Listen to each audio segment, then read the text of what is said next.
hoy vamos a estar viendo lo que es el tema de hidráulica y un poquito más para expandir la información que ya vieron en la clase pasada. Lo que les estuvo comentando la profe Flor de la semana pasada fueron todos los elementos por separado. Hoy lo que vamos a empezar a ver es el tema de cómo agarramos todos estos componentes individuales y los transformamos en una instalación. Entonces, vamos a tener que sacar algunas cuentitas que son súper sencillas, no es nada complicado, pero también, a medida que vayamos avanzando con esto, lo que les voy a ir explicando son algunos tips principales que tenemos que tener en cuenta que hacen que sea parecido a la neumática o diferente a la neumática en algunos aspectos que son los más cruciales, podríamos decir, y que son los más característicos. Y bueno, la idea sería que al final de la clase con esto puedan tener una experiencia lo más parecida a lo que sería una experiencia real, ya que no tenemos hoy por hoy físicamente el laboratorio donde probar o practicarlo. Bien, vamos a probar despacito, compartir pantalla, vamos a arrancar. Después de que terminemos la clase, la profe Flor va a subir la clase y, a ver, por acá. Una ventana.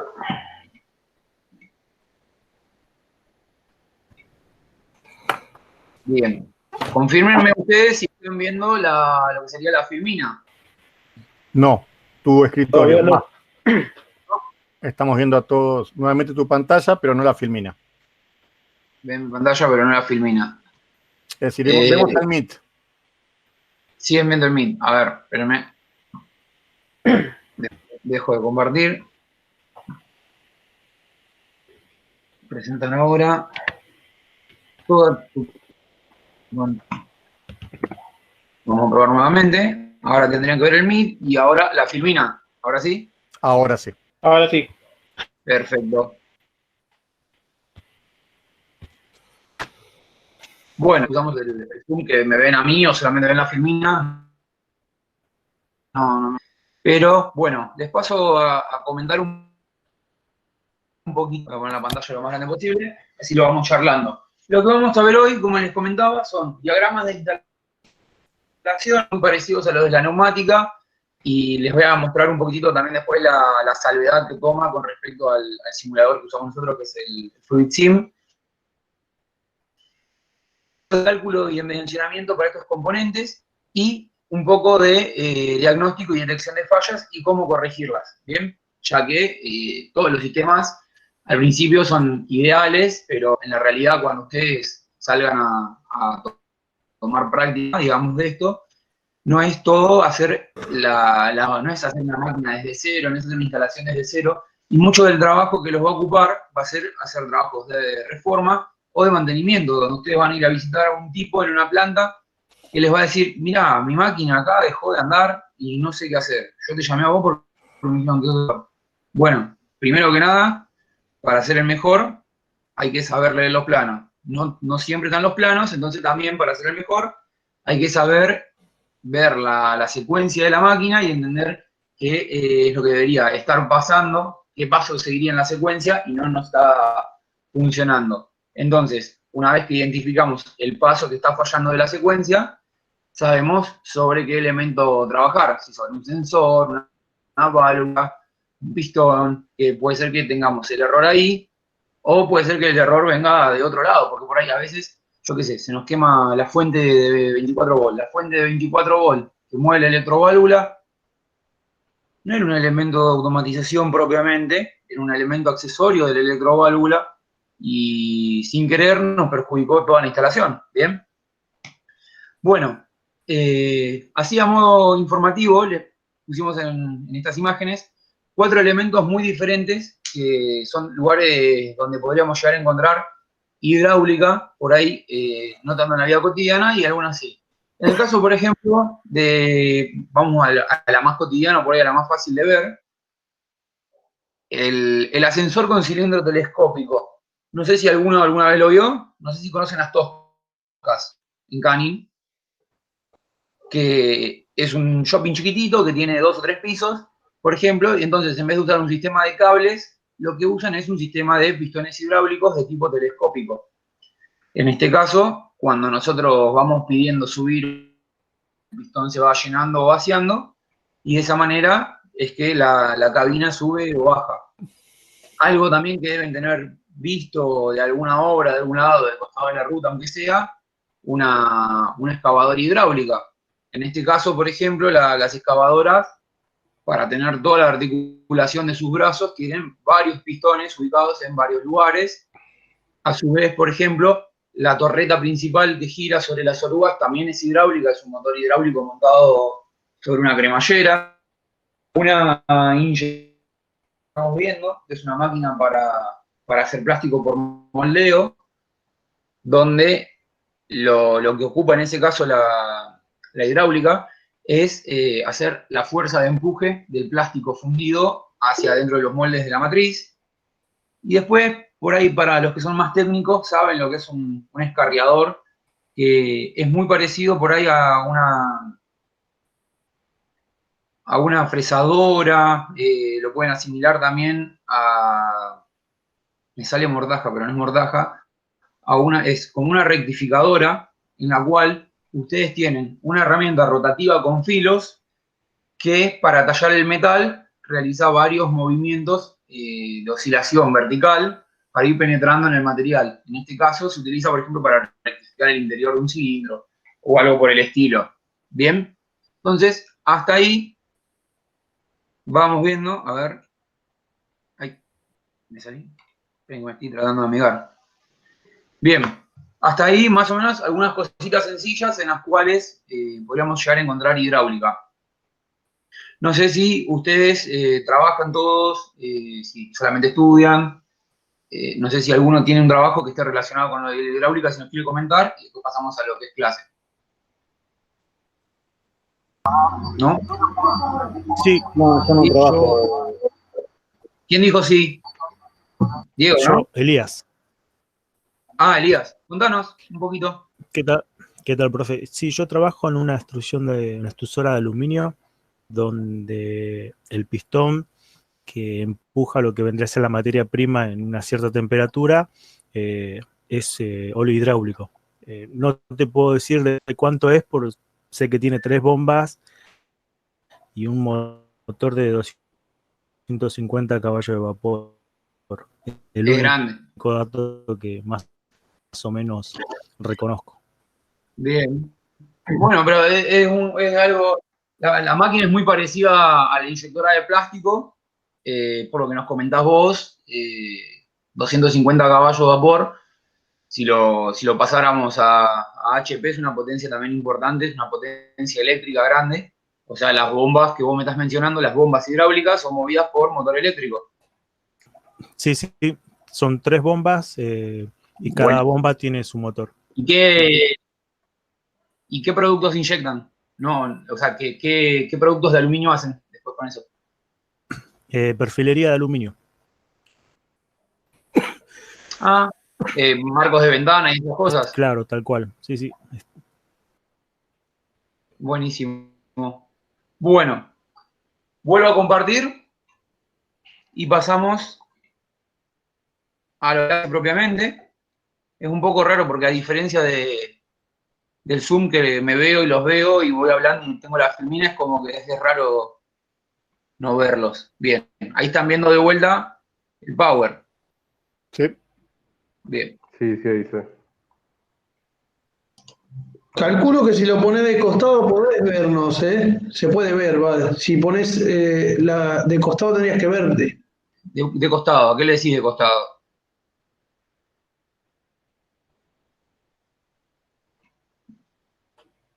¿A qué le decimos de costado?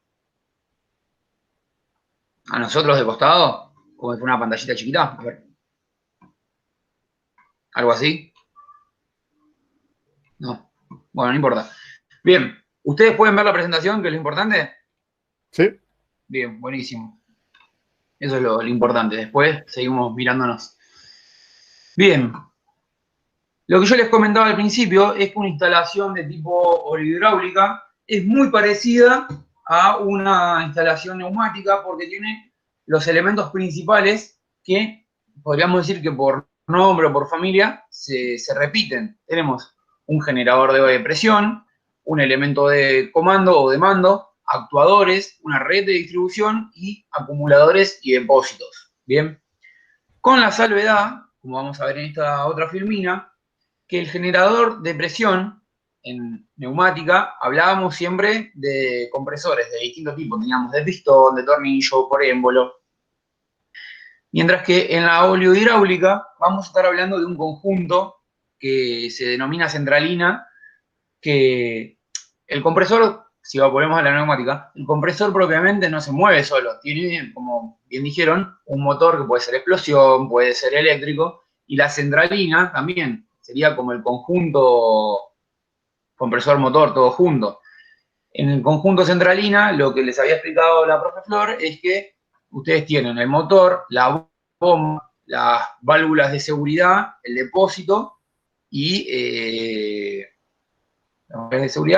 los primeros filtros que están ubicados nomás a la toma, que ahora los vamos a ir a ver, que están en la aspiración de la bomba, ¿sí? Todo este conjunto se llama centralina y también es un conjunto compacto que puede ser impulsado por un motor explosión, puede ser impulsado por un motor diésel, un motor eléctrico, lo podríamos hacer a pedal también si queremos, no habría ningún problema. Después, los elementos de mando son válvulas en ambos casos. Acá en la filmina lo explicamos de una forma escueta, pero para que se hagan una idea, ¿cuál es la principal diferencia entre una válvula de tipo neumática y una oleohidráulica? Bueno, la profe les comentó que las presiones de trabajo son muy diferentes. Es verdad, estamos hablando de entre 5 o 7 bar la neumática contra unos 200 aproximadamente en la que es olihidráulica. Bien, además de que estamos trabajando con el fluido a otra presión, el fluido es totalmente diferente. Pasamos de tener aire comprimido, que tiene viscosidad y densidad prácticamente nulas, contra un fluido que es un olihidráulico, un aceite de transmisión, ¿sí? Que ya tiene una densidad y una viscosidad, ¿sí? De ahí es que también saca sus propiedades buenas, no es que sea todo malo.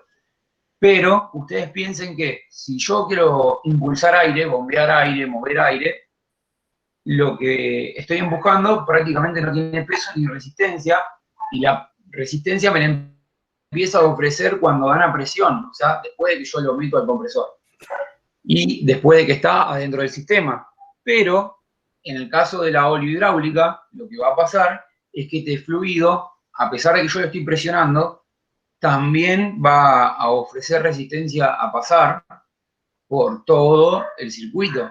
Bien, entonces, mismo dentro de las válvulas y demás, los huelgos, las distancias, las luces que tenemos que tener para que pase el fluido por las cavidades de la válvula cuando está abierta, o por ejemplo dentro de la manguera, o el diámetro del orificio de entrada o salida del pistón, todo eso me va a afectar el caudal y la velocidad, ¿sí? Acuérdense, la presión me ayuda a definir la fuerza, el caudal, eso es una regla, el caudal me viene a definir la velocidad.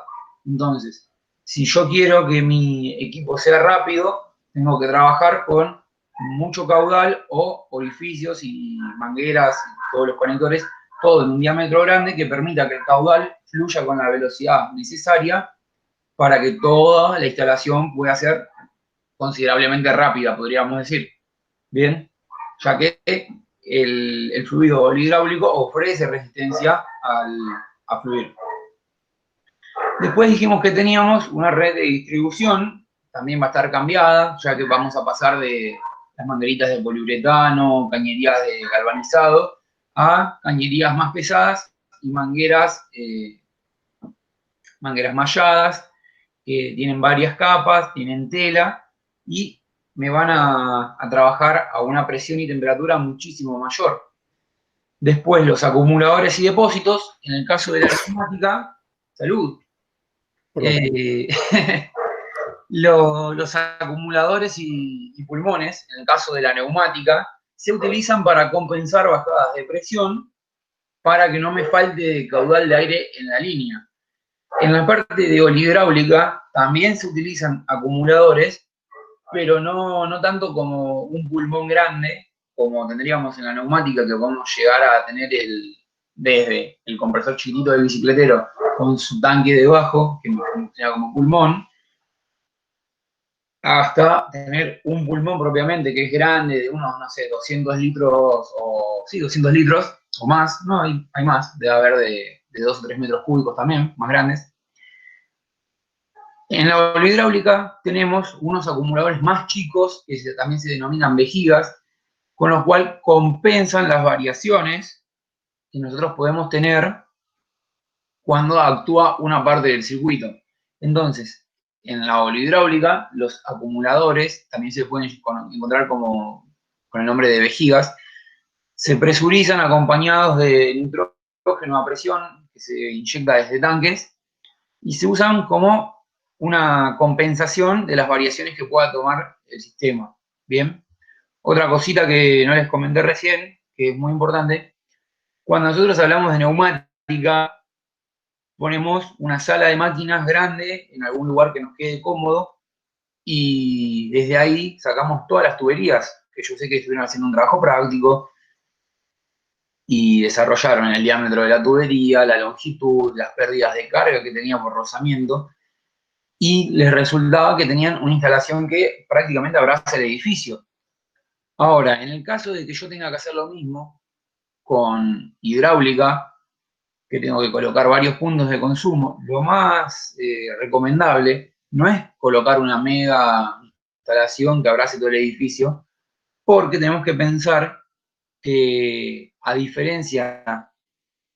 una diferencia principal entre el aire y este aceite es que hay un deterioro y la instalación va a llevar un mantenimiento que es más presente que el mantenimiento casi escaso que se le da a la instalación de neumática. Cuando el fluido pasa por la manguera de hidráulica, pasa con mucha presión y va generando un arrastre y va generando la posibilidad de que haya desprendimientos de las mangueras, de las cañerías. Y mismo para generar esos 200 bar, las bombas están trabajando sometidas a mucha presión. Entonces, cualquier partícula que me genere un árido, ese árido va a quedar circulando y va a generar el desgaste contra las paredes, por ejemplo, la camisa del pistón, los vástagos, los sellos. Entonces, me puede generar una pérdida, como también me podría generar una falla en una manguera. Una manguera que revienta a 200 bar no es algo lindo de ver porque es un chicotazo importante, ¿sí? Va a serpentear hasta que quede a presión y libere. Es sumamente peligroso, entonces nosotros no podemos colocar una mega manguera o una mega cañería que abrace todo el edificio y me lleve este fluido que va a estar levantando temperatura y además va a estar levantando una presión importante por todo el edificio. Además, a diferencia del aire, que yo lo agarro de la atmósfera, lo presurizo y después lo vuelvo a liberar de la atmósfera, cuando yo trabajo con hidráulica, tengo que tener en cuenta que el fluido este es como el aceite del auto, tiene un precio. Yo tengo que ir y comprarlo. No es que agarro aceite de la atmósfera. Tengo que agarrar un aceite bueno que me brinde buenas condiciones de trabajo. ¿Bien? Entonces, lo que se hace en esos casos, con respecto a los layouts de planta, es colocar pequeñas centralinas que estén más adecuadas a cada uno de los puntos de consumo. ¿Sí? Puede ser que sea más grande, como puede ser que sea más chica. Bien. Lo que nos va a definir el tamaño de nuestra centralina es el volumen de aceite que vamos a necesitar mover, eso nos va a definir el tamaño del depósito, y el tamaño de la bomba nosotros lo vamos a calcular en función del caudal que tengamos que mover. Bien, porque como les comentaba recién, el caudal nos va a brindar la velocidad. Y si yo estoy trabajando en una fábrica, supongamos donde troquelo chapa, voy a querer que golpee la mayor cantidad de veces por minuto. Pero para que pase eso, la bomba tiene que ser lo suficientemente grande para tomar la cantidad de ciclos necesarias. Bien. Espero que me sigan hasta ahí. Vamos un poquito con lo que es fluido, ¿sí? El fluido, como les estuvo comentando la profe la semana pasada, no es un aceite cualquiera, es un aceite que es con una viscosidad muy baja y una fluidez muy alta, ¿sí? Es decir, que presenta poca dificultad a fluir, lo cual facilita que sea bombeado. Ahora bien, cuando yo lo bombeo, siempre entra en contacto con el cuerpo de la bomba, así como también con los álabes o paletas. ¿Bien? Entonces, yo lo voy a estar presionando mediante fricción y lo voy a estar cizallando. Si tuviera un aceite de baja calidad, o un aceite común, parece una pavada, parece medio difícil de entender, pero el aceite, las partículas que componen el aceite se rompen y el aceite se corta o se licúa y pierde sus propiedades. Entonces, el aceite que yo tengo con una viscosidad específica que yo coloqué, después de un rato de trabajar, yo voy a ver que como que se corta. Es como si se segregara una parte más líquida y una parte más pesada. La parte más líquida me va a quedar dando vueltas dentro del circuito y la parte más pesada va a tender a querer quedarse dentro del depósito. Esta parte más ligera, más liviana, va a seguir circulando, pero ya no tiene las mismas propiedades, si vemos microscópicamente. Este pedacito de aceite, que ya está licuado, no tiene las mismas propiedades para la alta temperatura, la resistencia al golpe, la resistencia a la compresión, ni tampoco tiene las mismas propiedades para lubricar las superficies sobre las cuales trabaja. Entonces, si yo pongo un aceite de una calidad que no corresponde, que no es un tipo hidráulico, y sumado a eso, de que es de mala calidad, trabajo en condiciones que son por fuera de los límites y lo rompo, digamos, el aceite empeora aún más todavía y eso me va a traer problemas mucho más caros y mucho más difíciles de solucionar, como pueden ser fallas en la bomba, fallas en las válvulas, la rotura de alguna manguera o el daño también a alguno de los actuadores. Bien, corto un cachitito a ver si están todos vivos.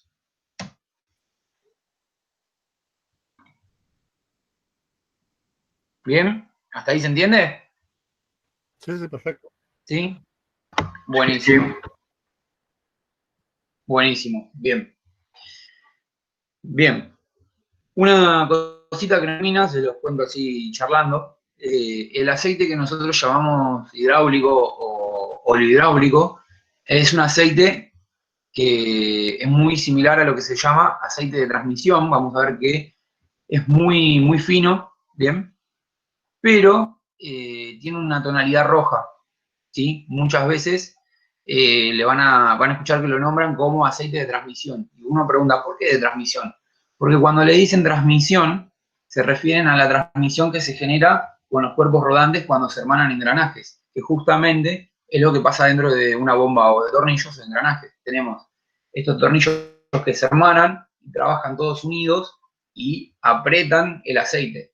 Un aceite común se licuaría y se rompería. Bien, llevándolo a un extremo más cotidiano, sería como no darle el mantenimiento como corresponde a nuestros autos.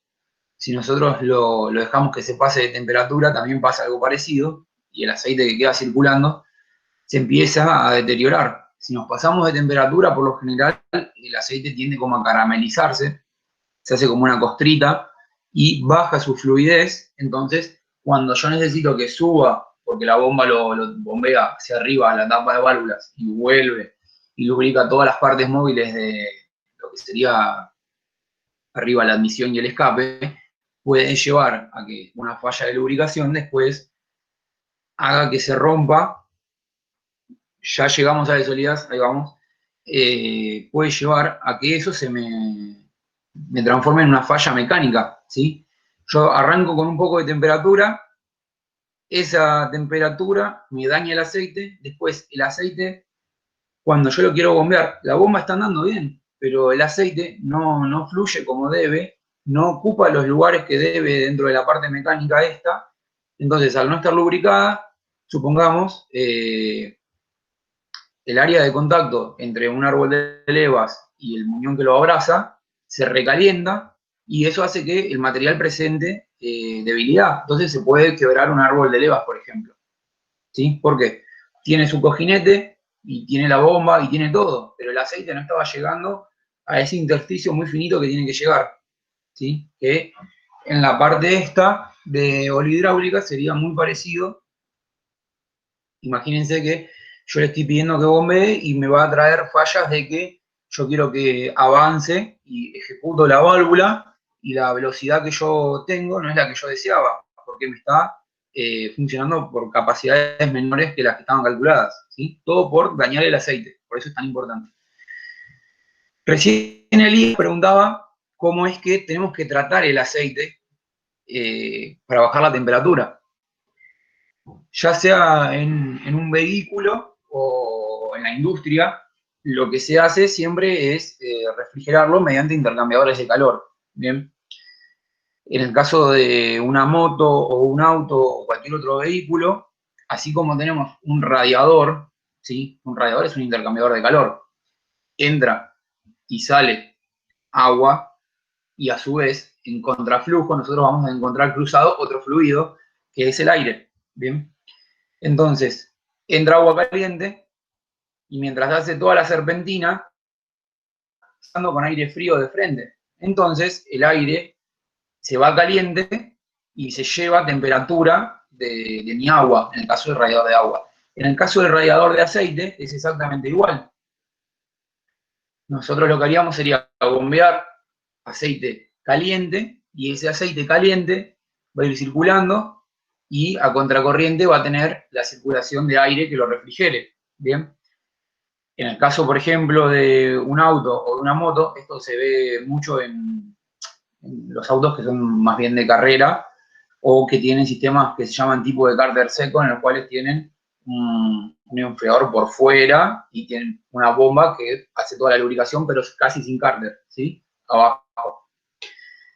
Y en la industria, como no tenemos la máquina recorriendo la autopista, la máquina está ahí, lo que hacemos es agregarle un ventilador, un forzador de aire que meta el aire circulando contra el radiador o enfriador, ¿sí? Ahora vamos a ver que creo que es la filmina.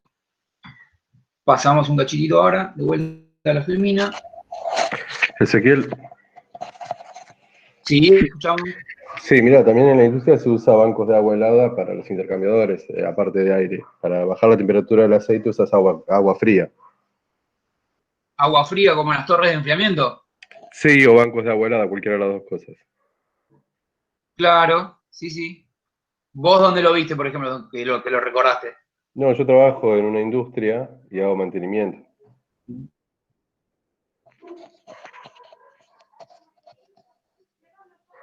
Contanos, dale. Perdón, pero no se te escucha, no, se me cortó el audio. No, trabajo en una fábrica. A ver. Se me corta el audio, no te escucho nada. Nosotros a vos te escuchamos bien. Bien. Yo por lo menos te escucho bien. ¿Querés contar? Bueno. No hay problema. Lo que yo te decía es, generalmente, por lo menos en la industria donde yo trabajo, para lo que es extrusoras, nosotros usamos hidráulica para lo que es, para hacer el calado de los cablecanales, por ejemplo. Se usan pistones hidráulicos, claro, en la centralina. Para enfriar el aceite lo que se usan intercambiadores, pero lo que se hace es se le hace circular agua a muy baja temperatura para bajar la temperatura de manera más rápida que con el aire. Bien. Y te hago una pregunta. Vos cuando me decís agua a baja temperatura, también le bajás o sea, tenés otro sistema más que le baja la temperatura al agua. Sí, por supuesto. Se usa, claro, digamos, lo que se llama banco de agua helada, se hace circular agua por un radiador con refrigerante, como una heladera, se le baja la temperatura, generalmente se trabaja en 8 o 9 grados, y esa temperatura de agua se hace circular por el intercambiador para bajar el aceite. El aceite en la central hidráulica se calienta un montón, entonces tenés que bajarlo bastante rápido. Claro, sí. Sí, a lo que yo iba es que no es agua de red que te sale a la temperatura del ambiente. No, tenés no. otro sistema más que también te baja la temperatura de esa agua. Sí, tal cual. Generalmente se usa para enfriamiento más que nada. se agregan. Se usan, en la parte de la industria plástica se usa mucho más torre de enfriamiento que lo que dice Fabián, se le dice chiller en la jerga. Sí. Pero mucho se usa también en las torres de enfriamiento, que es por ahí. Cuando tenés muchas máquinas, poner muchos chiller también es mucho más. No, pero esos son no solo grandes, nosotros por lo menos tenemos uno mucho, o sea, muy grande, más grande que una torre de enfriamiento, y enfrías toda la fábrica. Trabajás con... Para mí es más efectivo en sí. ¿Con qué lo enfrías? ¿Cómo? ¿Y al chiller con qué lo enfrías? Tenés 3 compresores grandes, intercambiadores afuera, eso va afuera, es una instalación que se pone afuera directamente. Está. Tenés Porque una chiquito, máquina solamente para el equipo accesorio, digamos. tal claro, cual. porque hay chiller que se enfrían con agua también. Claro, hay chillers chiquitos que se pueden instalar al lado de la máquina. El intercambiador del chiller, porque el gas también genera calor, para un lado genera calor. Y ahí, Claro, por eso se instala afuera. Aire acondicionado. Claro. exactamente, pero hay chiller que se enfrían con agua también. Tienen intercambiadores de agua para enfriar el refrigerante. Eso es una cadena interminable así. Claro, o sea, siempre tenés que enfriar algo. Sí. Justamente, el tema es que, al igual que, yo qué sé, como tenemos los principios de conservación de energía y demás, a que no podemos ni crear ni destruirla, justamente para transformarla, para obtener frío, tenemos que generar calor en algún lado, y lo que pasa es eso, o sea, yo puedo enfriar el agua, pero se me calienta el gas. Después para enfriar el gas tengo que hacer otra cosa más, y así voy haciendo y haciendo y haciendo. ¿Sí? Sí. Por eso Sí. preguntaba. Hay que acudir a la naturaleza igual. O sea, el tema de las torres de enfriamiento, lo que tiene es que tiene un forzador de aire y un rompedor de gotas. Lo que hace es achicar la gota a tal punto de que se separa el vapor del agua. Entonces, al separar el vapor se enfría mucho más rápido. Claro, aumentás el área. Claro, entonces lográs que se enfríe mucho más rápido y es una forma efectiva y no lleva tanto mantenimiento. Claro. Ahí estoy Tiene mirando, por ejemplo, menos elementos.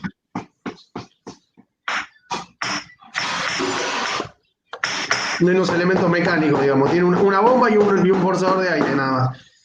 La torre. claro. Bueno, ahora yo lo que les voy a explicar también, ahora cuando calculemos el tema del volumen y todo esto, entra en juego mucho de lo que es diseño propiamente de la instalación, porque si yo hago que me entre justo la cantidad que yo necesito, lo voy a estar recirculando siempre y ese aceite lo voy a estar matando, lo voy a estar haciendo trabajar casi el 100% del tiempo que yo necesite. En cambio, lo recomendable es siempre mínimamente el doble de lo necesario que vamos a trabajar para darle una periodicidad de que tome un ciclo entre que yo lo tomo, lo dejo en el depósito, lo bombeo. Siempre tratamos de, como les estoy diciendo que el aceite es importante, lo que tratamos de hacer siempre es cuidarlo. Bien, vuelvo a la filmina.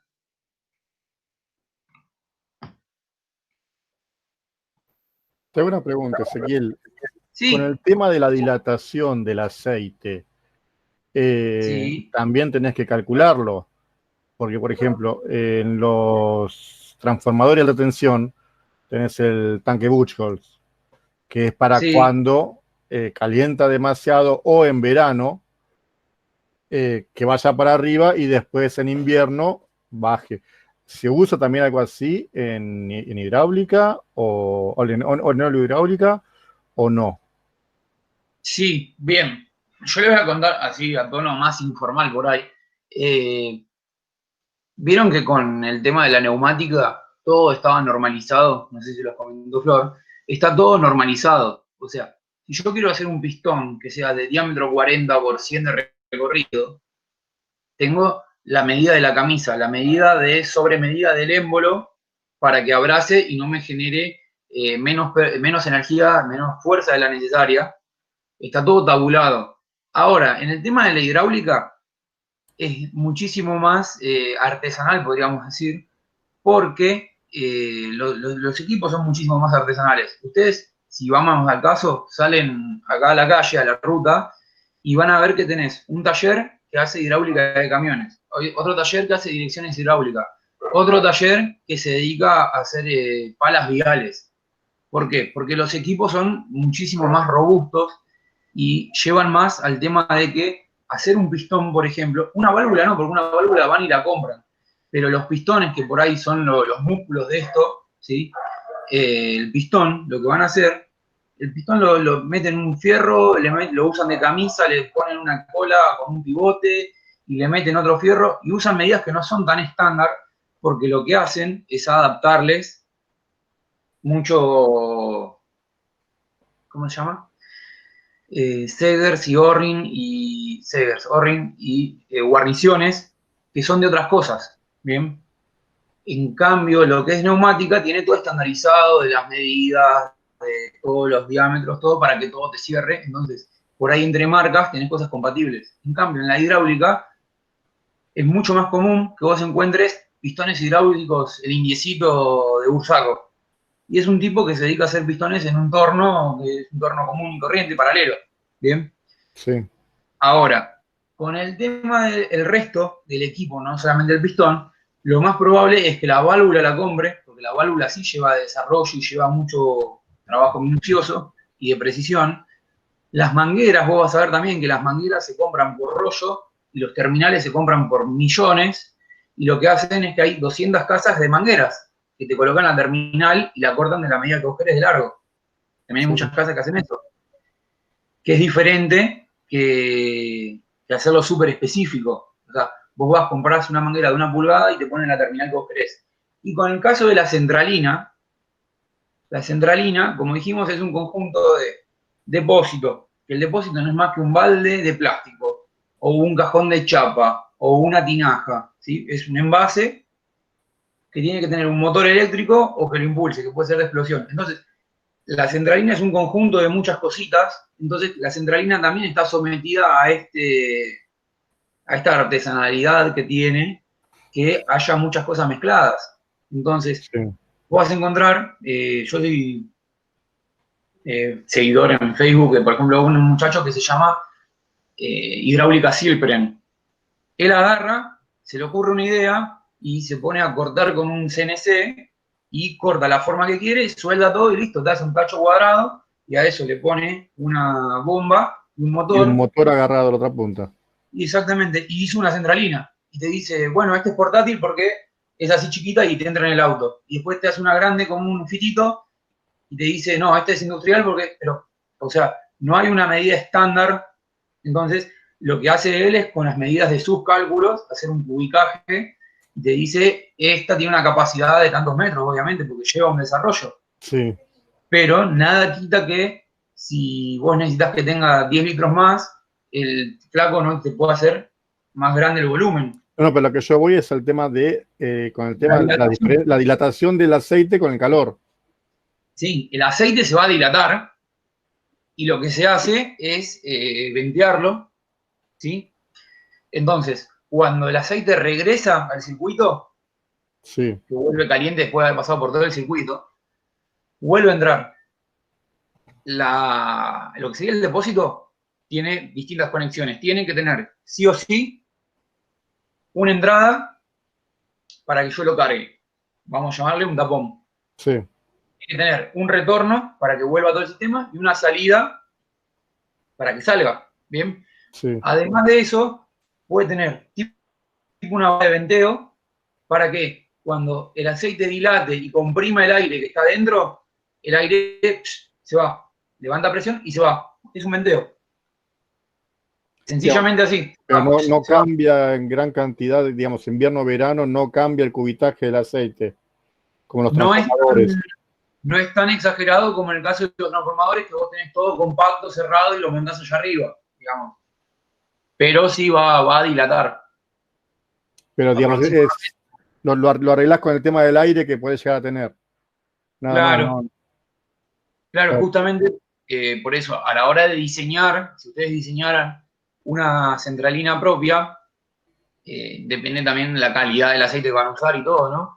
Porque cada marca y cada calidad de aceite, ¿sí? Mientras más bueno sea, menos se va a expandir, porque ustedes piensen que si yo el aceite lo dilato mucho y después lo quiero comprimir, voy a empezar a tener fallas, aguas abajo después de la bomba, porque cuando lo quiera comprimir se me va a volver a querer expandir dentro de la manguera y me va a traer problemas de que me va a desgastar las mangueras, ¿sí? Esos cambios de presión siempre involucran de estados de energía y entrega de energía, vibraciones, y me va a traer también golpes y puede ser que me rompa uniones, manguera, conexión. A lo que yo iba es que a la hora de vos diseñar una centralina, decís, yo voy a necesitar 10 litros de aceite. Lo hago Y para a eso 12. le dejás, lo haces con un poquito más de lugar para que dilate y un poquito más de lugar por si el que carga no ve la liñita por las dudas, porque también puede pasar. Sí. Que el que cargue no ve el límite superior y te lo cargue de más. O, no sé, el día que se te rompa el filtro, poder trabajar cómodo, lo que sea. El tema de la configuración de la centralina, si bien los elementos que lleva son siempre los mismos, lo que vos necesitas hacer es prever estas cosas y adaptarlas también a tu realidad, ¿sí? A lo que te va a hacer falta.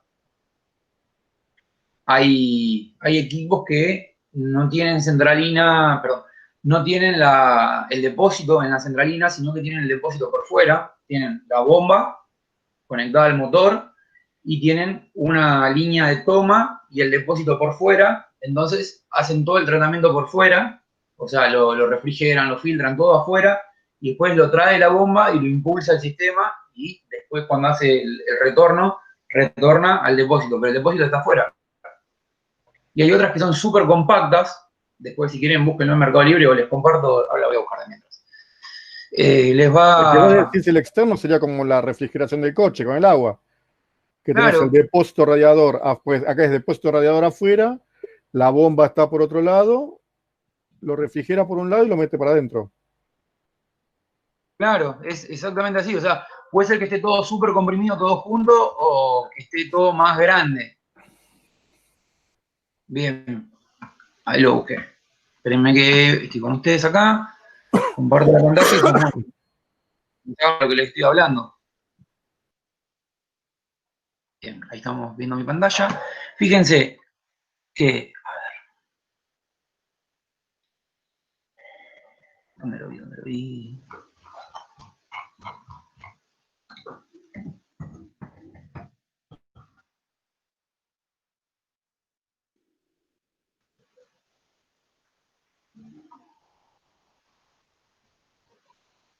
Claro, no hay en Mercado Libre, debería haber.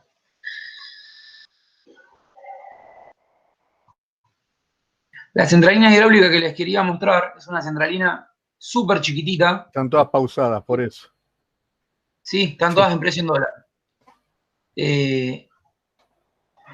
Son centralinas chiquititas, dejo de compartir, en las cuales tenemos un tanquecito que es minúsculo así, chiquitito, tiene un motorcito eléctrico chiquitito que funciona a 12 volts, que va comandado por la batería del auto o del camión, que lo van a ver en los camiones, por ejemplo, en los mosquitos, que tienen que levantar todo un piso entero con camiones. En ese caso, por ejemplo, no juega tanto la velocidad porque es un trabajo delicado, entonces no tiene una mega bomba grande para meter mucho caudal para hacerlo rápido, porque no le afecta en ese caso el tiempo. Entonces, a pesar de que tiene los pistones grandes, la bomba es chica, lo que tiene sí es un depósito grande para meter todo ese aceite. Son bombitas chiquititas muy parecidas a la de la dirección hidráulica. Lo van a ver también en la grúa a plancha, la que hace la bajada y desplaza. Esa también tiene 2 o 3 pistones hidráulicos para realizar ese movimiento. Y son centralinas chiquititas. Ahora después de la clase se lo busco y se los muestro. Bien, seguimos con la Firmina, así no les robo toda la noche.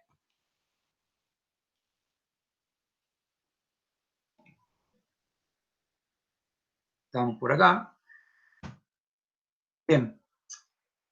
Les comentaba yo que es muy importante el tratamiento que se hace del aceite, del fluido oleohidráulico, y eso es porque si se deteriora, baja su calidad y baja el rendimiento del cumplimiento de sus tareas, que son la de transmitir potencia, pero además tiene que lubricar y además tiene que bajar la temperatura y todas estas funciones que va teniendo las va a perder si yo no lo cuido. Una de las maneras de cuidarlo como tenemos es el tema del filtrado. Básicamente se colocan 3 tipos de filtro, que son el de aspiración, el de línea y el de retorno.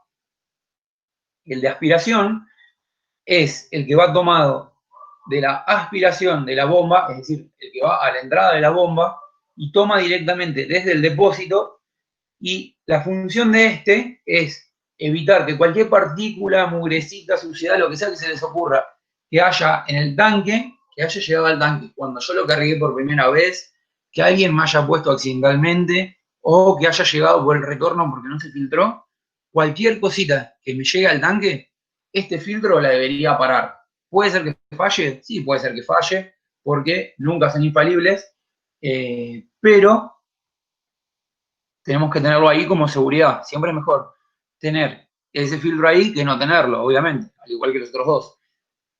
En cambio, el filtro de línea ya se ubica adelante de la bomba. Este va a trabajar con presión positiva, en vez de aspiración va a trabajar con una presión positiva, porque está colocado después de la bomba y antes de entrar a la parte de mando, antes de llegar a las válvulas.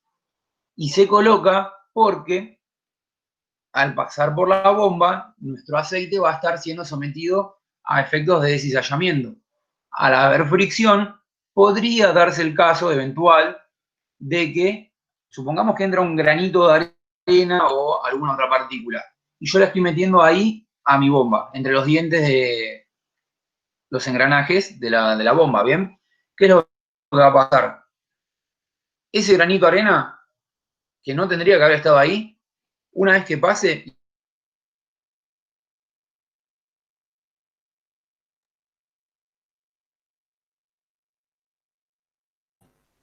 igual particular, algún Después que dijiste una vez que pase, te bloqueaste. Sí, estás cortando. lado de los engranajes de la bomba. ¿Hola? Ahí se escucha, pero estuvo Después de que escuchando si te dijiste, cortado. una vez que pase, Entonces, te quedaste bloqueado. ¿me escuchan? Sí, pues se cortó después que dijiste una vez que pase. Ah. A ver. ¿Se escucha ahora? Sí, sí, sí. Ahora sí. Pero que dijiste, cuando una vez que pase por la bomba, el granito de arena, y ahí te quedaste durito. Ah, bueno, vuelvo.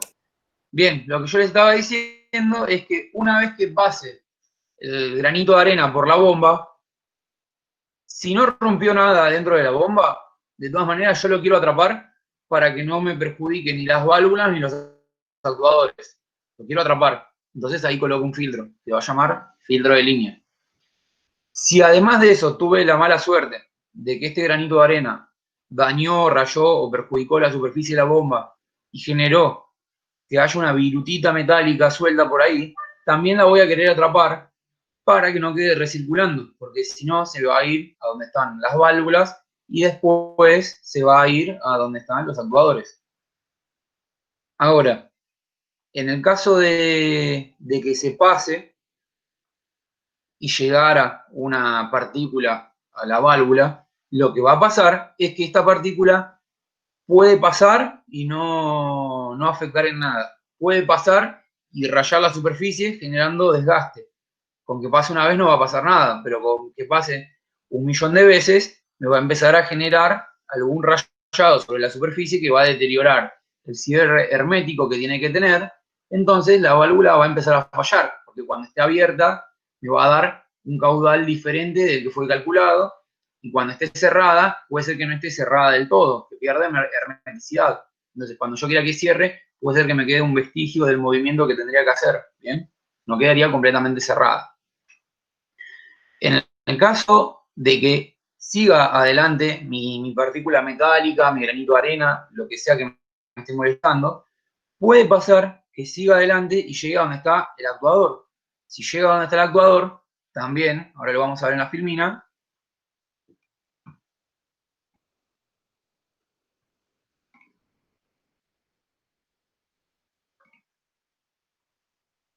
también lo vamos a ver acá, fíjense en la filmina que sigue, estas partículas cuando llega el actuador, lo que van a atacar puede ser que sea la camisa del pistón, el émbolo del pistón, o donde van las conexiones de entrada y salida, o donde va el sello que va montado sobre la tapa superior, o sea, donde toca con el vástago, ¿sí? Entonces, lo que va a hacer es ir atacando toda la superficie, ya sea una parte blanda, como es un sello que es pues se llaman polypack, son de polímeros plásticos, como puede atacar también una parte de metal, que puede ser un acero duro, la va a atacar igual y con el tiempo la va a deteriorar. Entonces, me va a seguir generando no solamente daños a los equipos, sino nuevas partículas que van a seguir circulando. Por eso es importante que coloquemos otro tercer filtro, que es el filtro de retorno, que cuando actúa en el ciclo en sentido negativo, perdón, al volver, cuando está retornando el fluido al depósito, también le hago un filtrado más, porque en ese caso yo podría atrapar partículas para que no vuelvan a ingresar al depósito y, supongamos, el peor de los casos sería que estén los tres filtros, digamos, y pasen todas las partículas como quieren, porque voy a tener rayado todos los componentes, voy a empezar a generar deterioro. Entonces, un pequeño granito de arena me puede generar una viruta de metal. Después, ese granito de arena genera otra de metal y la de metal me genera otra de metal. Entonces ahora tengo uno de arena y tres de metal. Y eso sigue girando y girando constantemente y va rayando nuevas piezas cada vez que pasa. Entonces el daño no es lineal. El daño cada vez es progresivo y es cada vez más rápido que yo voy a empezar a tener deterioro. En el caso de esta imagen de acá, fíjense, si el perfil del émbolo está así gastado, cuando yo inyecte el fluido por atrás y lo quiero empujar para que vaya,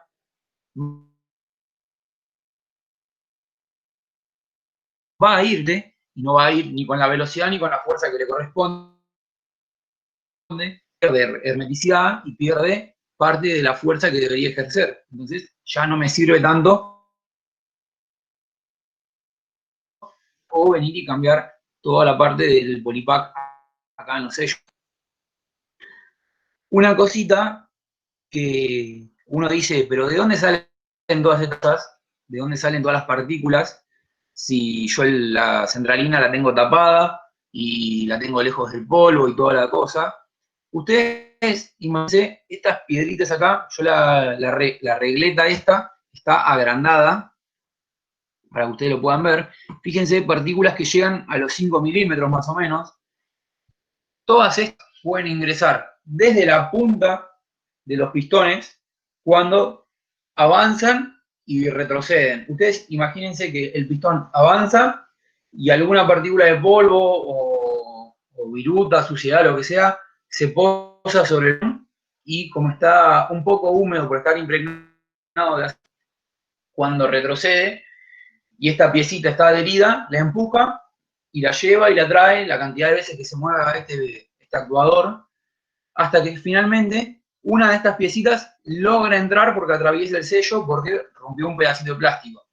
Entonces, adentro de nuestro sistema, de nuestro circuito, vamos a tener un poquito de plástico que es de lo menos peor que podemos llegar a encontrar, ¿no? De lo menos malo que podemos llegar a encontrar, que va a estar dando vueltas. Este pedacito de plástico, por ahí, no sea lo suficientemente duro para rayar una parte metálica. Pero este pedacito de plástico dando vueltas, si yo no lo paro con un filtro, me puede tapar un paso, ¿sí? Una de estas holguras dentro de la válvula, y una válvula me podría quedar trabada, obstruida, entonces no actúa como debe. También me puede traer otro tipo de fallo. Más allá de que este pedacito de plástico viene de otro lado porque se lo comió una piedrita, un polvito, y también tengo eso circulando por todo el sistema. Bien, entonces la mejor manera que podemos llegar a tener de cuidarlo al fluido y a la instalación es tratar de tenerlos un poco más cuidados, ¿sí? Tenemos que tener también la precaución no solamente de filtrar y de revisar los filtros, porque podemos también traer basura durante el proceso sin querer, ¿sí? Martín, ¿querías decir algo?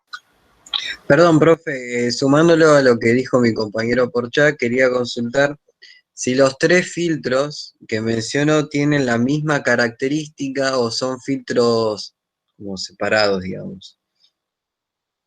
¿Son los tres iguales o cada uno al tener, digamos, una característica particular, también son distintos?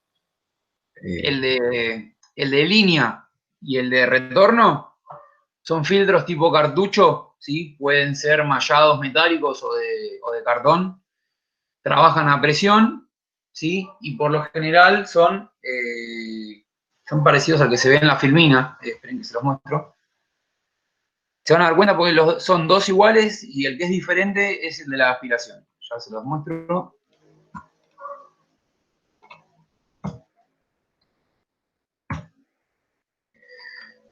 Nos corremos acá. Bien, fíjense que el filtro de la aspiración es más como una redecilla para impedir el paso de los elementos a la bomba, ¿sí? El micronaje acá no suele ser tanto, es más como una rejillita, digamos, un poco más fina que un mosquitero, porque nosotros en la fase de aspiración no queremos que la bomba haga fuerza, nosotros queremos que la bomba haga fuerza en la fase de impulsión, ¿sí? Por eso es una bomba, si no sería un equipo de aspiración. Entonces no se la complicamos tanto acá. Ahora, cuando ya el fluido está presurizado adelante de la bomba, ponemos estos filtros que son un poco más complejos, en los cuales el fluido entra por acá y va a ir hacia adentro de esta copa, pasa por un cartucho de filtrado y después vuelve a salir. Esto representa también una pérdida de carga. Fíjate que este y este son muy parecidos. En la realidad pueden ser iguales, no habría diferencia, ¿sí? No hace falta que sea uno más grande o uno más chico, pero son de ese estilo, son filtros tipo copa, tipo vaso, no sé cómo que le dicen, y están hechos para trabajar totalmente diferente, ¿sí? Fíjate, como te comentaba, después de la bomba, yo ya tengo la presión de trabajo, entonces puedo bancarme una pérdida de presión, una pérdida de carga, porque estoy con toda la presión de trabajo, que es una presión grandísima, los 200 bar. En cambio, en la etapa de aspiración, yo acá tengo una presión atmosférica, el tacho el depósito, no está presurizado, ¿bien? Tiene el venteo una pequeña toma de aire, que lleva una tapita con un filtro para que entre aire y cuando tenga que salir aire, porque el fluido dilata, también le permita salir, ¿sí? ¿Se entendió? Sí, sí, de acuerdo, gracias. No, nada, buenísimo. Bien. Entonces, vamos a seguir con la filmina. Cualquier cosita me van parando, ¿sí? Bien, estamos en esta ya la pasamos. En esta vamos a ver lo que les comenté recién. Ya se los comenté, pero lo pasamos rápido de vuelta por las dudas. Cómo son los equipos para refrigerar y por qué es que yo quiero refrigerar el aceite o bajar de vuelta su temperatura. Justamente el deterioro que les comentaba de las partes plásticas son las más débiles, podríamos decir, porque tienen temperaturas de trabajo mucho más bajas que un acero duro, un acero al carbono, un acero aliado, con el cual yo haría el vástago o la camisa, ¿sí? Entonces el polipar va a fundirse a una temperatura mucho más baja, entonces lo ideal no es permitir que este fluido alcance los 1000 grados, los 900 grados, ni nada por el estilo. Yo lo que hago es bajar la temperatura del aceite, evito que dilate mucho, como veníamos hablando, evito que se dañen los plásticos, evito que se dañen las mangueras, y además también lo que voy a evitar es que me pase yo del rango de temperatura de trabajo del aceite. La temperatura del trabajo del aceite de tipo hidráulico, uno sintético muy bueno puede llegar a estar entre los 120 y los 150 grados de temperatura. Si se va más para arriba, el aceite se deteriora. Y parece por ahí poca temperatura, pero ustedes piensen que, por ejemplo, el agua que está en los motores de sus autos está a menos de 100 porque ya hierve. Y en el caso de este aceite, estamos hablando de unos 150 grados de temperatura. Es un 50% más de temperatura de lo que trabajaríamos con agua. Está bien que en el agua aparecen otros efectos como son burbujas y demás. Pero para que tengan una idea de un rango, estamos mucho más arriba en temperatura. Y además, piensen que esta temperatura alta está acompañada de alta presión, entonces se juntan todos los condimentos para que sea algo, una condición crítica de trabajo para las mangueras, para las conexiones, para las válvulas, ¿sí? Ustedes piensen que la válvula adentro, los sellitos de plástico son sellitos que no llegan a ser de 1 centímetro. Entonces, son elementos que se vuelven un poco más delicados a pesar de que estemos moviendo un pistón gigante de una pala, ¿bien? Es totalmente diferente. Bien. Con respecto al... Perdón, profe, una Hable. consulta. Hola. ¿Sí? ¿Sí? ¿Dónde, digamos, dónde es el lugar donde la temperatura es más crítica dentro del, digamos, el fluido? ¿Dónde es más crítico? ¿Y a dónde se instalaría la ventilación en este caso? Por lo general, el enfriador se coloca al retorno, ¿sí? Bien, tiene su porqué, porque ya venimos volviendo, ya atravesamos todo, lo voy a volver a enfriar. El fluido va a estar ganando temperatura cada vez que yo lo fuerce, ¿bien?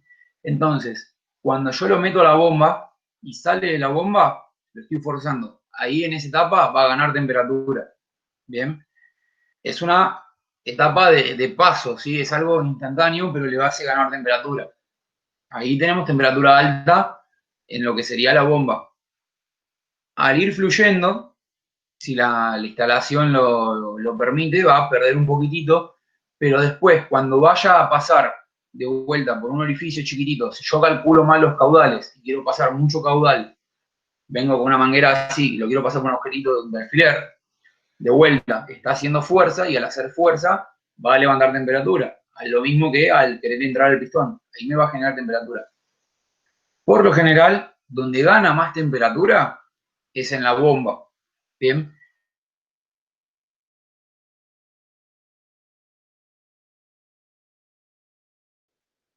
Bien. Bien. Entonces, hasta acá nosotros vimos que tenemos estos elementos y ¿de dónde tenemos que arrancar si yo quiero dimensionar mis equipos? Bien. Arranco por una bomba, arranco por el pistón, ¿de dónde es que arranco? Bien, yo les voy a comentar. En primer lugar, nosotros tenemos que saber el caudal que vamos a querer mover para así poder calcular el tipo de bomba y el caudal que me tiene que entregar la bomba. Para saber el caudal, voy a tener que saber qué cantidad de veces se va a mover el actuador y qué volumen tiene el actuador. Más para atrás todavía, ¿cómo sé yo el volumen que tiene mi actuador? Tengo que conocer su diámetro o su área. Si ya tengo el actuador, es fácil porque saco la cuenta rápido. Saco cuál es su volumen y lo multiplico después por la cantidad de veces que tengo de recorrido y la cantidad de ciclos que va a hacer por minuto. De esa manera, saco el caudal. Ahora, si yo estoy arrancando desde cero y lo único que sé es que quiero trabajar con una presión estándar, como son 200 bar, y que necesito moverme, como dice acá, 400 milímetros, o sea, 40 centímetros de largo el recorrido que yo necesito, y que quiero hacer una fuerza de 10 toneladas, ahí ya tengo los elementos como para empezar a calcular. Nosotros sabemos que la presión es igual a la fuerza sobre el área, de donde voy a despejar que el área es la fuerza sobre la presión, y acá empiezo a reemplazar. Coloco los 10.000 kilos sobre los 200 bar, y me da un área de 50 centímetros cuadrados. Con esta área aplico la fórmula del área de un círculo, ¿bien? Siempre vamos para el lado de adelante porque por el otro lado es menor el área, ¿sí? Este sería el área principal del avance. El área es pi por radio al cuadrado o pi por diámetro al cuadrado sobre 4, de donde voy a despejar el diámetro de mi pistón. El diámetro es la raíz de 4 veces el área dividido pi. ¿Sí? Esto es todo matemática, igual si se traban en algo o no les parece, me pueden parar. Despejo y me va a quedar que 4 por 50 centímetros cuadrados dividido pi, la raíz de esto, me queda 7,97 centímetros. Centímetros lineales, ¿sí? De diámetro. O sea, 79,7 milímetros. Yo podría romperme la cabeza yendo a todas las casas de hierro que se les ocurra a comprar un caño que tenga esta medida y que me va a costar muchísimo encontrarlo. Lo más fácil es que encuentre algo más estándar, ¿sí? Entonces, si yo tengo que comprar o fabricar, me voy a la medida que esté inmediatamente arriba, ¿sí? Si lo tengo que fabricar, me tengo que fijar en tubos de acero al carbono sin costura, que son los que me van a permitir formar la camisa. Y me fijo qué medida tengo tabulada para poder trabajar cómodo, ¿sí? Si no, si lo voy a comprar, me tengo que fijar en un catálogo, igual que con los pistones, a ver qué medidas me ofrece el proveedor que yo sea habitué, ¿bien? Una vez que tengo el diámetro, o el diámetro corregido por este factor comercial, lo que voy a hacer es multiplicarlo por la longitud de la carrera. Y con eso voy a sacar el volumen, ¿sí? Ahora, ¿yo por qué acá coloco 50 centímetros cuadrados? Porque es esta área de acá que se corresponde a este diámetro de acá. Yo no lo corrijo porque no busqué uno que sea ni comercial ni nada. Pero si yo buscara uno que fuera, yo qué sé, de 85, lo que va a pasar es que como mi área va a ser mayor, o sea, yo tengo que hacer la cuenta para el otro lado, el área me va a ser mayor, entonces la fuerza que yo voy a obtener es un poco más grande, que bueno, no me molesta porque después regulo un poquitito y listo. Entre que haga 10.000 kilos o que haga 10.500, esos 500 no me hacen mal, ¿sí? No tiene desperdicio, pero sí tiene que ver con que esta área modificada la voy a tener que ver reflejada en el volumen que yo quiera mover, porque este volumen lo voy a tener que multiplicar por el número de veces de ciclo por minuto. Acá le colocamos un 2 adelante, porque un ciclo lo consideramos salida y entrada, ¿bien? Entonces, suponiendo un ciclo de 5 ciclos por minuto, ¿sí? Que esto salga 5 veces por minuto y entre de vuelta, lo saco la cuenta y estos 2 litros por 10 veces se van a volver 20.000 centímetros cúbicos por minuto, es decir, 20 litros, ¿bien? Ahora, si yo quiero calcular y mi depósito lo hago de 20 litros, supongamos, ¿qué es lo que va a pasar? Yo necesito 2 litros para el pistón en avance. Voy a mandar 2 litros hacia adelante, van a ocupar la red, la válvula, la línea, los filtros, todo se llena. Ahí ya debo haber perdido más o menos el equivalente a un pistón. Lleno el pistón, ya tengo el segundo. Lo hago volver, empiezo a llenar la línea de retorno y además lleno el sentido contrario. Ahí ya tengo 4 y me sobra uno, que sería el quinto, que lo hace 5 veces por minuto. Entonces, el depósito se va bien hasta abajo, la cantidad de aceite disponible.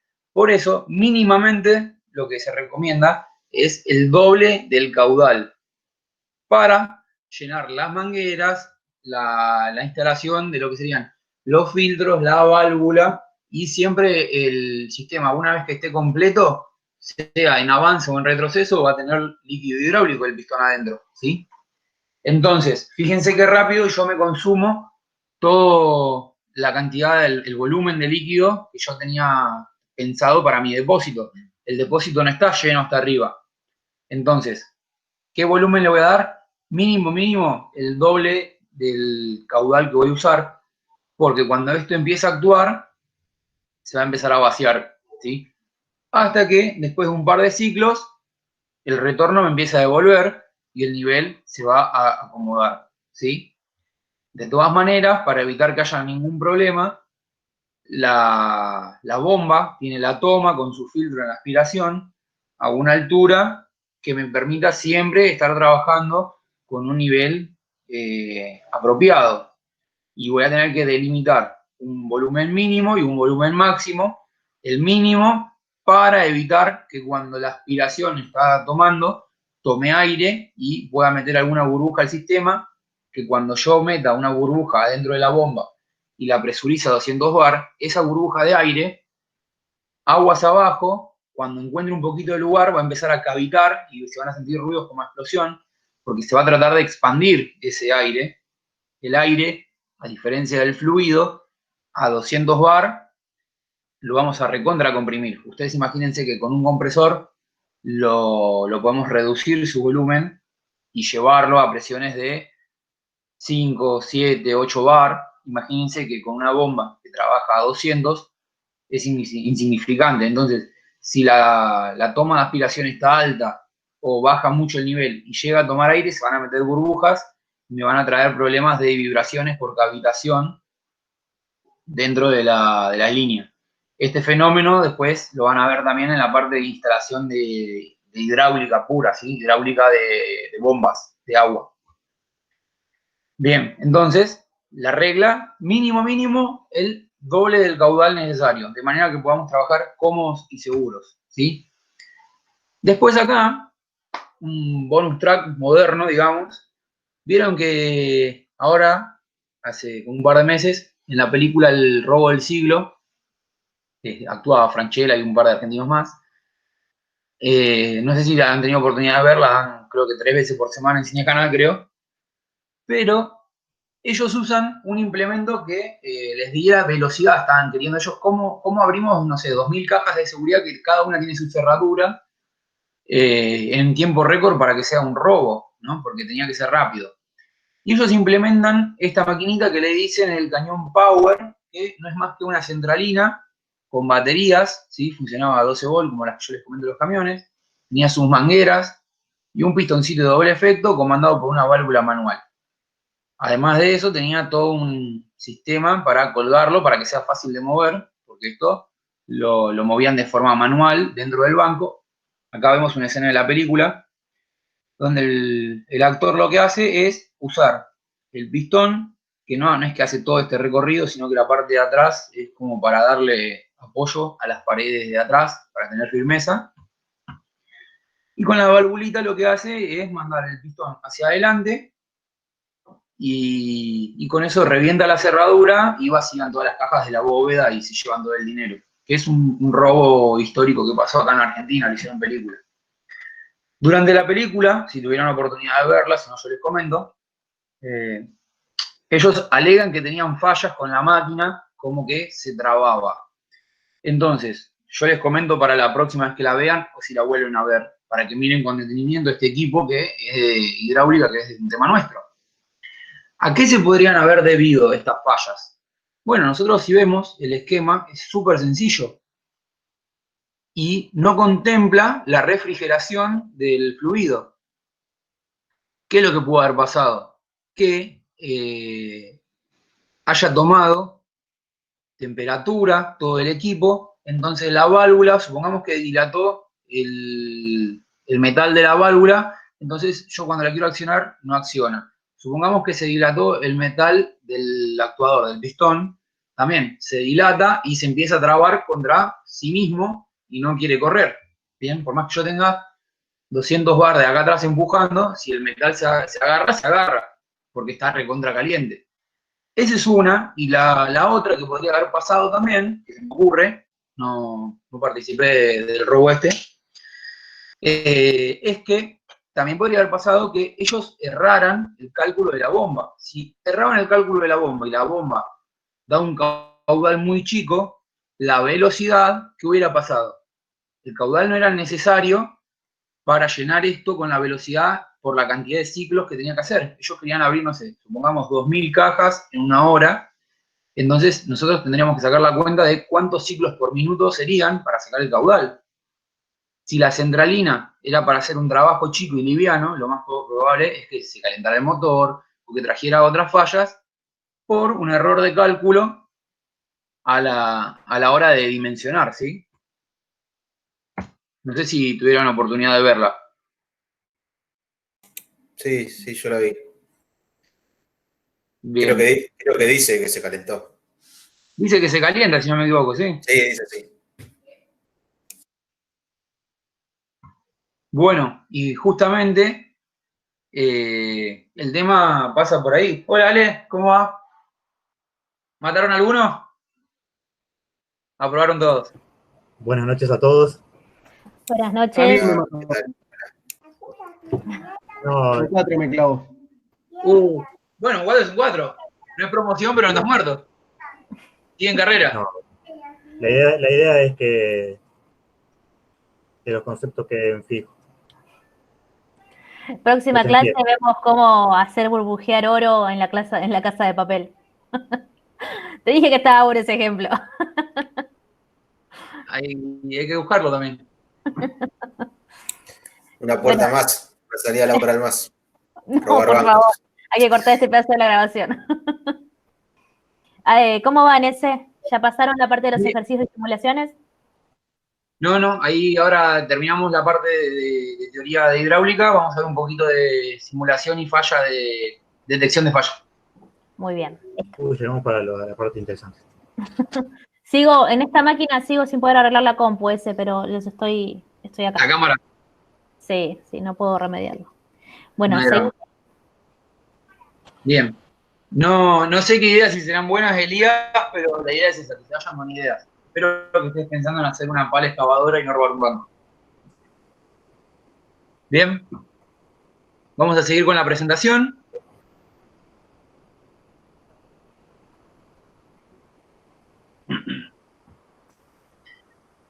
En la presentación, en la parte que sigue, están un poquito mezcladas las partes de neumática e hidráulica, porque las fallas que van a encontrar son similares, ¿sí? En caso, bueno, que dice pérdidas de aire, obviamente no va a perder aire la hidráulica, se entiende, pero son fallas que son homólogas entre ambas, ¿sí? Y se deben a errores comunes en las instalaciones cuando yo trato de hacer una simulación de una secuencia.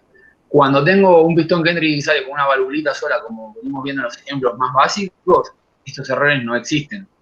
Ahora, cuando yo coloco una secuencia con sensores, con finales de carrera y señales que tienen que darse para que pasemos al paso que sigue dentro de una secuencia, estos errores sí van a empezar a verse.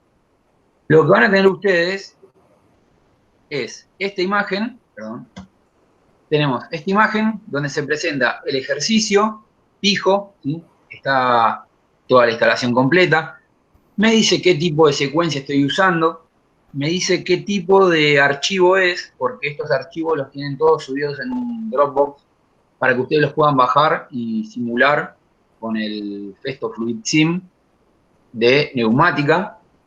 Y después, esta parte de acá es un videíto, entonces yo lo que voy a hacer es simularlo, fíjense. Y ahí, ¿qué pasó? Se trabó la simulación, y fíjense la manito acá abajo, esto después miren ustedes despacito en casa, en cámara lenta. Yo se los voy a comentar porque son 6 ejercicios, si no, vamos a hacer una pijamada. Pero, ¿qué es lo que pasó? Acá la secuencia dice que tiene que salir el pistón A, luego debe salir el B, luego tiene que entrar el B y salir el C. Cuando entre el C, va a entrar después el A. Vamos de vuelta con el video y fíjense que no sucede así. Sale A, sale B. Vuelve B. Cuando sale C, C ya no vuelve. ¿Sí? Ahora, no importa si yo toco la parada de emergencia, no importa si vuelvo a tocar que arranque la secuencia, no vuelve a arrancar.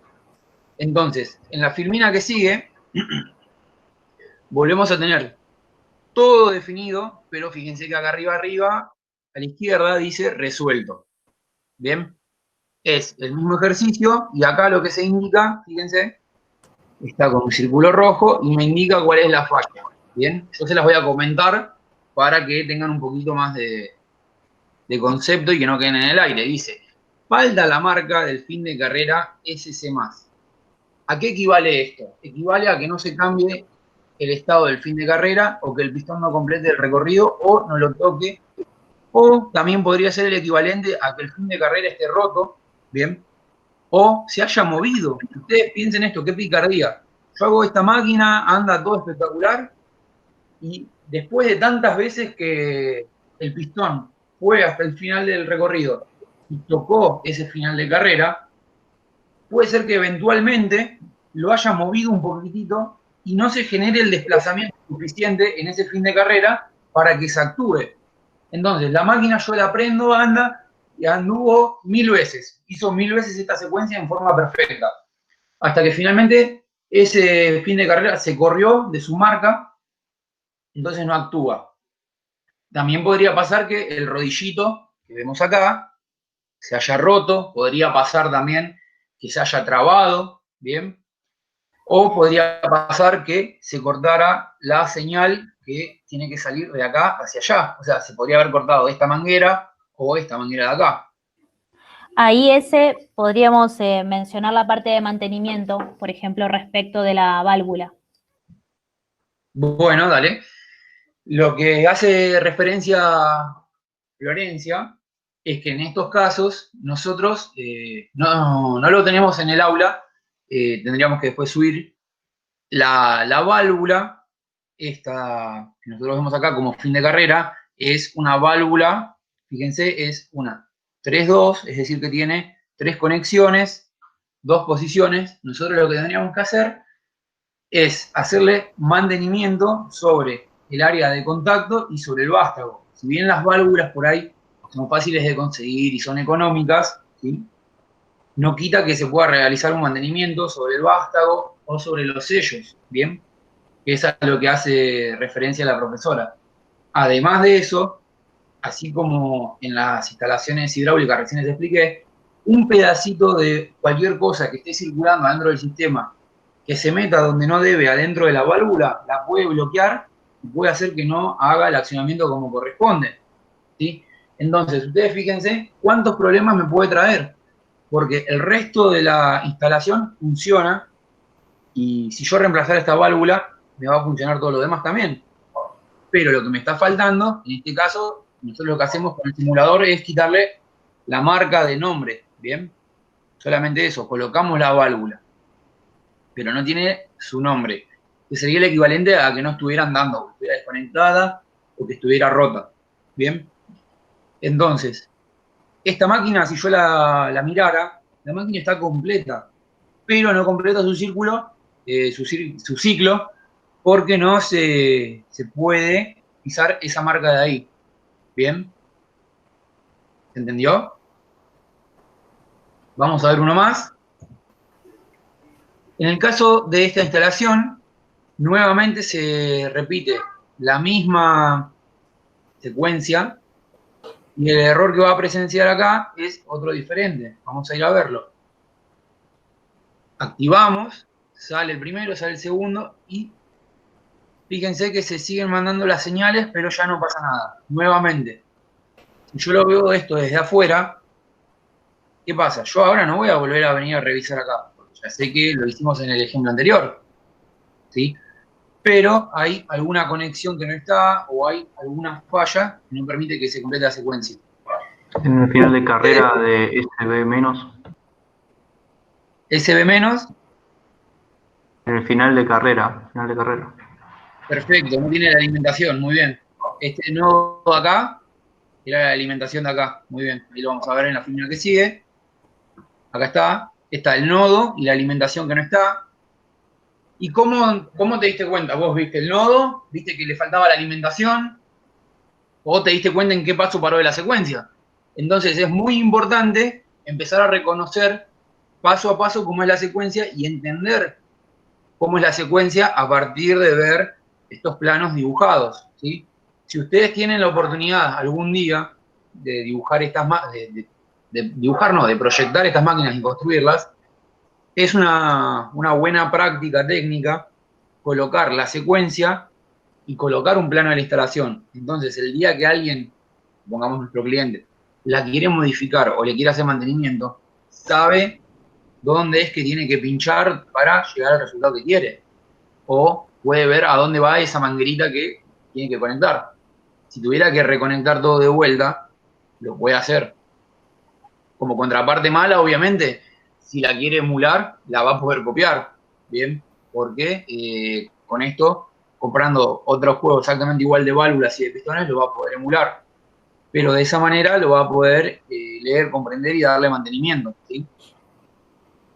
De última, deberíamos montar una empresa de mantenimiento y que nos llame para que le hagamos el service. También esta es opción, ¿sí? Están dentro de las competencias que tiene un técnico formado en automatización. En el caso número 3, seguimos con la misma secuencia. Vamos a ver la simulación, donde es que se para. Se actúa.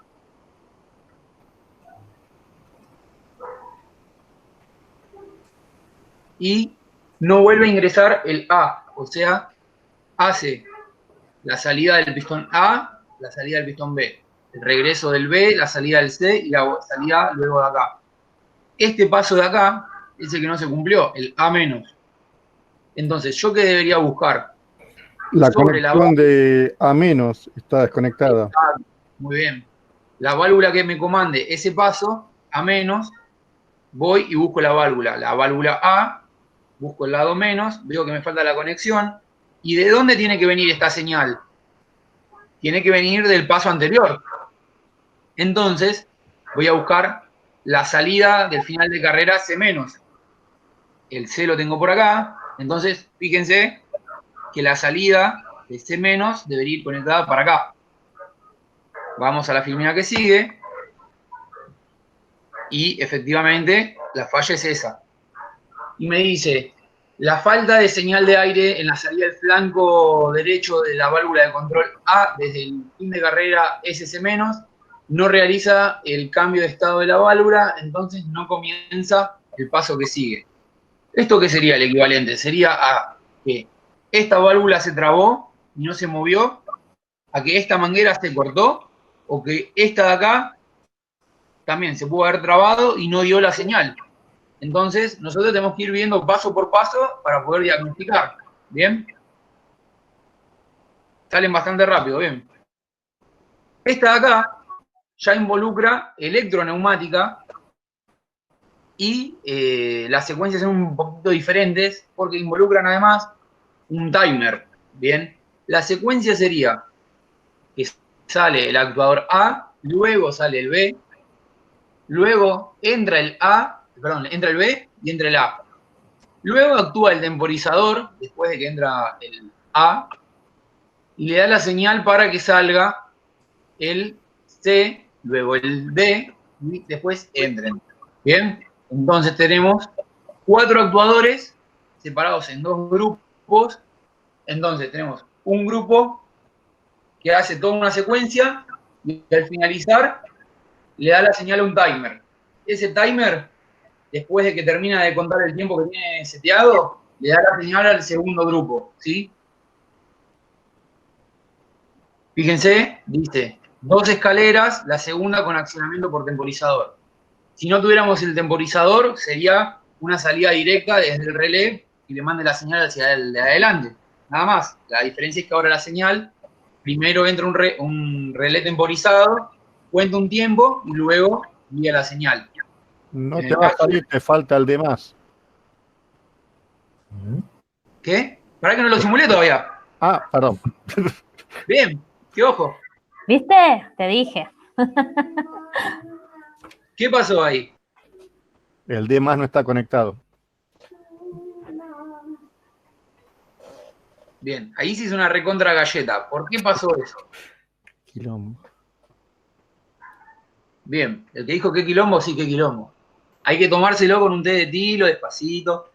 Fíjense, voy a reproducir el video de vuelta. Acción. Sale A, sale B, entra A. Tengo el timer, llega a 0. Sale C y no quiere salir D. Eso significa, y ahí Mi mano inquieta fue y tocó de vuelta porque digo, ¿qué pasó que no salió? No terminó esta parte del circuito, yo voy y le doy de vuelta a Start y va a arrancar de vuelta acá. Pero eso no significa que se va a tener que mover esto. Entonces, en la parte eléctrica hacemos una galleta porque mandamos señales al mismo tiempo. ¿Bien? Ahora, el C quedó afuera y no salió el D. ¿Qué significa eso? Como bien decía el compañero, el sensor que está ubicado en el pistón C en la posición positiva no funcionó y no le dio la señal para que salga la válvula D. Si lo buscamos acá en el circuito, tenemos la solenoide de C para que salga. Y fíjense que acá el sensor, este de acá, es el que nos daría el error. Este sensor está funcionando mal y no alimenta el solenoide, o, acá en este caso lo alimenta, o lo que nos falta es la marca de este solenoide acá. Si colocáramos acá el nombre del solenoide, alcanza para que se arregle. Fíjense, acá con la flechita está indicado que lo que nos falta es la marca de la bobina solenoide. Esto es equivalente, supongamos, a que esa solenoide entre en corto y cuando yo le mando la señal, no conmuta. O se aflojó un cablecito, o se soltó la fichita. Entonces, yo la señal la estoy mandando y a pesar de eso no logro el cambio de estado en la bobina. Entonces, fíjense la cantidad de cosas que tenemos para revisar. Tenemos para revisar conexiones de aire, conexiones eléctricas, falsos contactos que se pueden dar, porque sumado a todo esto puede ser que esté todo instalado perfecto y un falso contacto chiquitito me genere que no prenda. ¿Bien? Más común de lo que parece. ¿Cómo? Es más común de lo que parece. Sí, tal cual. En este caso, la secuencia se va a repetir, es la misma. Bien, tenemos de vuelta el caso con el temporizador. Lo voy a simular, a ver si buscamos la falla.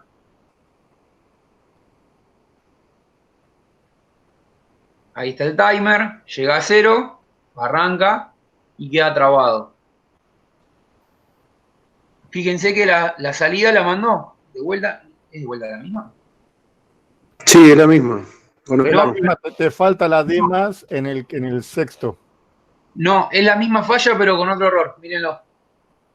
Lo que falta es el reset del contador del timer. Fíjense, acá el timer le sobraría, sería como que le sobra una conexión. Ahí, vamos con la que sigue. Acá. Esto de acá es la conexión de reset al timer que cuando termina de contar se apague.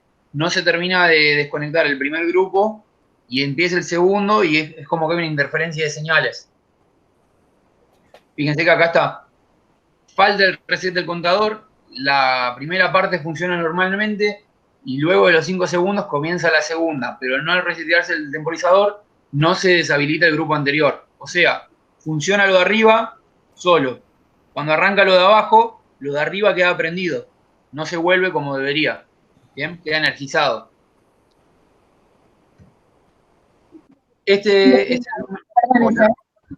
Hola. Es lo que vimos en la unidad 1 como señales antagónicas. Después, si quieren volver a repasar esa partecita, pero es lo que vimos un poco como señales antagónicas. Decirle la misma, darle una señal y que sea de otra manera, estárselo pidiendo por otro lado, digamos. No sabe para dónde arrancar. Claro. El caso de señales antagónicas lo van a tener siempre que tengan este tipo de válvulas que son biestables, ¿sí? Si ustedes trabajan con válvulas monoestables, o sea, con una sola señal y retorno por resorte, ese problemita de señales antagónicas se elimina, ¿sí? Pero el tema de la biestable trae también sus ventajas por una cuestión de que no tenemos que estar manteniendo siempre energizada una bobina, sino que la activamos, nos olvidamos porque ya cambió de estado y listo, vamos a lo que sigue. Bien, en este tercer ejercicio con el temporizador, vamos a ver la simulación, a ver qué es lo que pasa. Se activa todo, llega el timer a 0, activa la otra parte y de vuelta queda bloqueado. Esto es como en el caso del 6. Volvemos a probar arriba y vemos que se activa el timer, pero no tiene no se activa el contador. Fíjense que la falla la tenemos en una parte de la primera parte de la secuencia y no abajo donde veíamos el problema. Dice, falta el enclavamiento de K2 que hace que se dé el tiempo necesario para que active la señal del temporizador, ¿sí? Entonces, esto se puede interpretar como un falso contacto o falla del relé K2. Este K2 de acá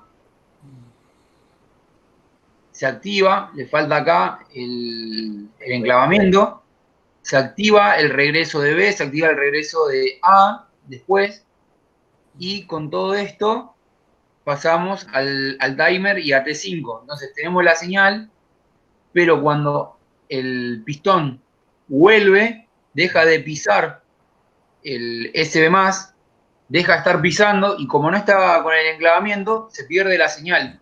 Entonces, automáticamente, todo lo que tiene que volverse no se vuelve. En esta parte de acá estaría el problema, pero la señal del timer la tengo acá. Y la señal del timer acá lo que va a hacer es activar el resto del grupo.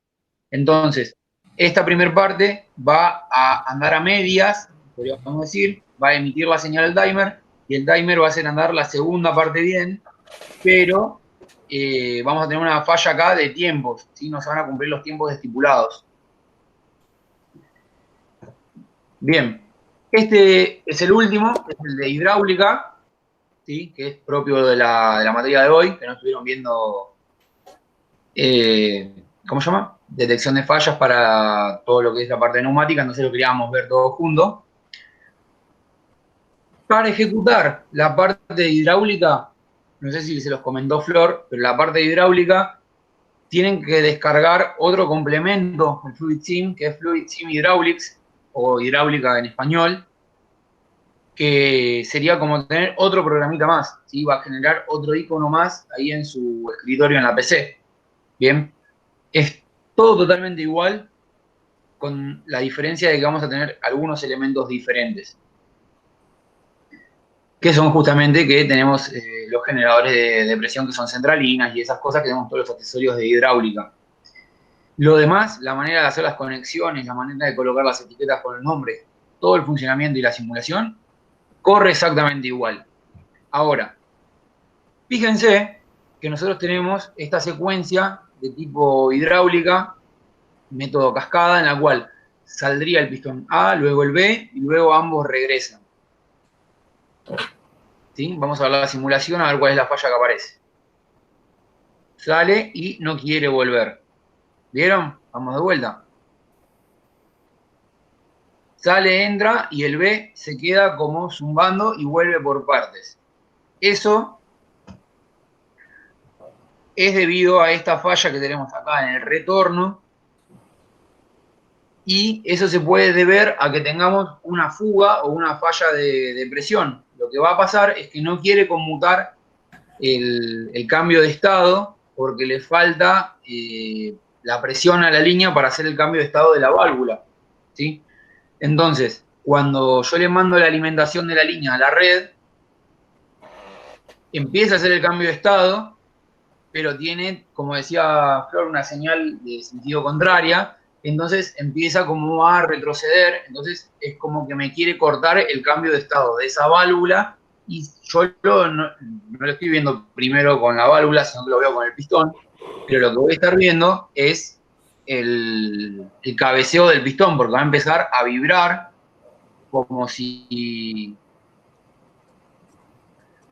quisiera volver. O sea, avanzó, y cuando quiere retroceder, empieza a retroceder a los saltitos, porque la válvula está haciendo un cambio por la diferencia de presión que tenemos en la alimentación de su señal, ¿sí? Todos estos 7 ejercicios los tienen todos en un drive en archivos tipo .ct.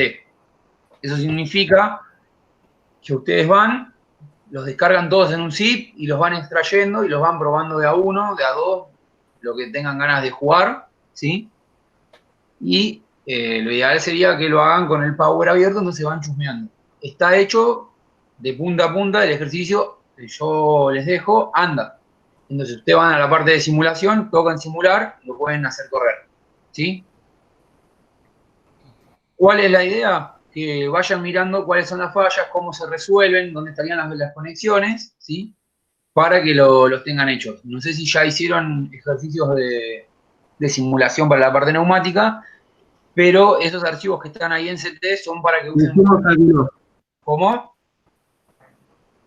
Sí, que hicimos algunos básicos. Ah, bueno. Estos están fallados a propósito, podríamos decir. ¿Bien? En los otros que Florencia me mostró, se presentaban los diferentes métodos, que eran cascada de escalera y la parte de electroneumática.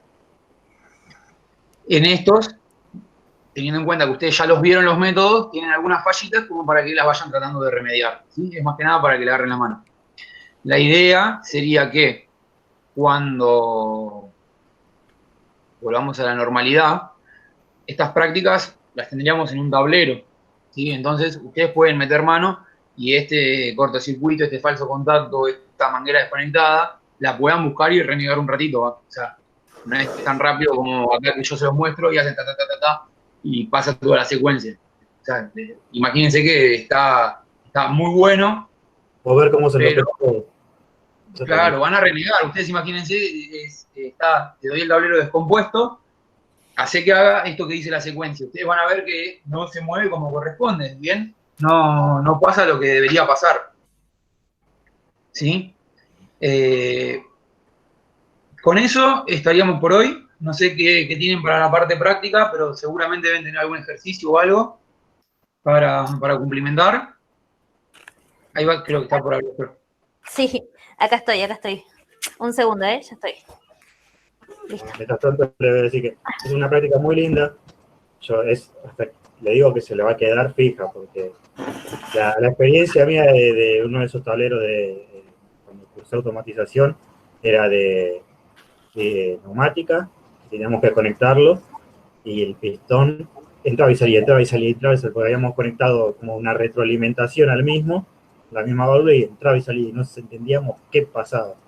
Y después otros compañeros tuvieron la gran idea tenían tanta duda que no conectaron firme la manguera y se salió de la entrada del pistón. Son anécdotas que quedaron, que nos acordamos siempre. O sea, es una práctica muy linda, que vamos a hacer todo lo posible para que se puedan realizar.